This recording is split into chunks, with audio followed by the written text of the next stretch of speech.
પારડીના નીમખલની યુવતી પોતાના ઘરેથી કોઈને કંઈ પણ કહ્યા વિના ક્યાંક નીકળી જતા પરિવાર ચિંતામાં।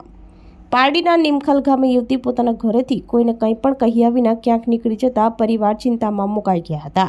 પારડી તાલુકાના નીમખલ ગામે રહેતા સપના ચંપકભાઈ પટેલ ઉંમર વર્ષ 22 ગત 4 સપ્ટેમ્બરના રોજ પોતાના ઘરે હાજર હતા ત્યારે તેની માતા ઘરે વાસણ કરી રહી હતી, જે પરત આવીને જોતા સપના ઘરમાં મળી આવી ન હતી, જેથી પરિવારે આસપાસ તેમજ સગા સંબંધીઓને ત્યાં શોધખોળ કરી હતી। છતાં આજ દિન સુધી યુવતી ઘરે પરત ન ફરતા પારડી પોલીસ મથકે સપના પટેલ ગુમ થયાની પિતાએ ફરિયાદ નોંધાવી હતી। વધુ તપાસ પોલીસે હાથ ધરી છે।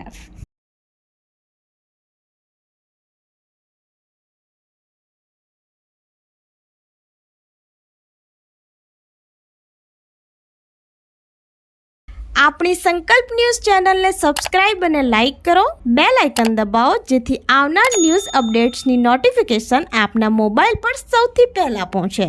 Like, subscribe and share the video.